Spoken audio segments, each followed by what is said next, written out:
الله أكبر الله أكبر الله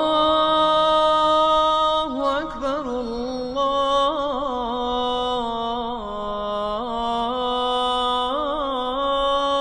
أكبر. Bismillahirrahmanirrahim.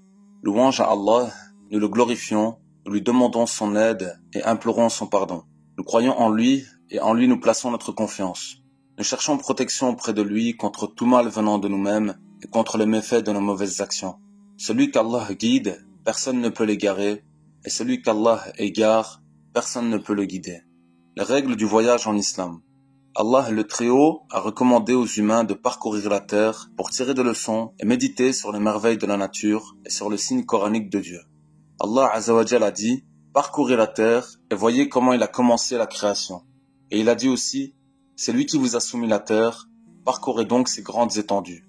Mangez de ce qu'il vous fournit. » En arabe, le mot voyage c'est « as-safar » qui vient du verbe « yasfiru » enlever.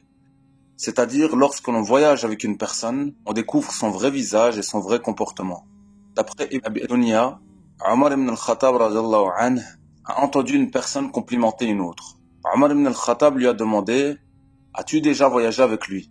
Il lui répondit « Non. » « L'as-tu déjà fréquenté ?» ?»« Non. » Alors Omar lui a dit « Je jure par Allah que tu ne le connais pas encore. » Le voyage est l'occasion de méditer sur le caractère merveilleux de la création d'Allah.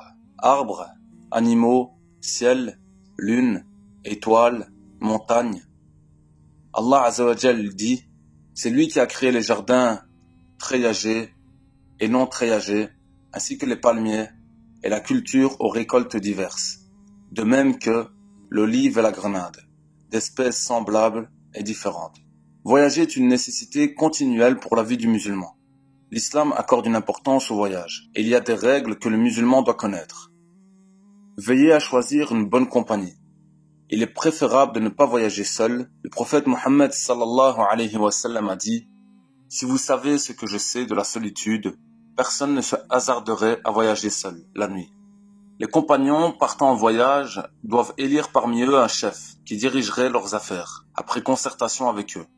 Le prophète sallallahu alayhi wa sallam dit « Quand 3 compagnons partent en voyage, ils doivent désigner l'un d'eux comme chef. » On part de préférence le jeudi. Ka'b ibn Malik radiyallahu anhu a rapporté que le prophète Mohammed sallallahu alayhi wa sallam aimait sortir ou voyager le jeudi.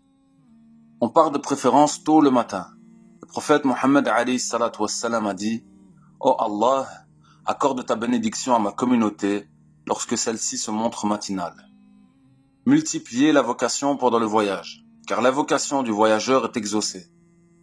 Le prophète Mohammed sallallahu alayhi wa sallam dit « Il y a 3 sortes de personnes dont les avocations sont exaucées. Le père, le voyageur et celui qui subit une injustice. » On peut distinguer 3 types de voyage avec l'intention.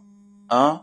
Voyager dans l'obéissance à Allah, le grand et petit pèlerinage, à la recherche de la science, rendre visite aux proches. 2. Voyager avec l'intention de désobéir à Allah.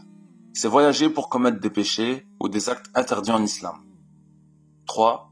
Le voyage légal ou autorisé, le voyage pour le commerce, rechercher le risque, la subsistance et le pain quotidien licite, voyage pour changer la routine et les habitudes, se reposer après une année de travail ou de scolarité.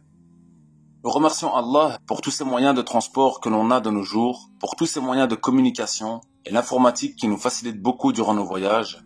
Enfin, le voyageur doit multiplier les avocations et il doit avoir une confiance totale en Allah, implorer son secours et lui demander de le guider dans toutes ses démarches.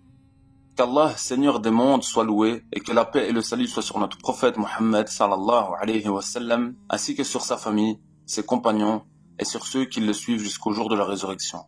Amin. Walhamdulillahi rabbil alamin.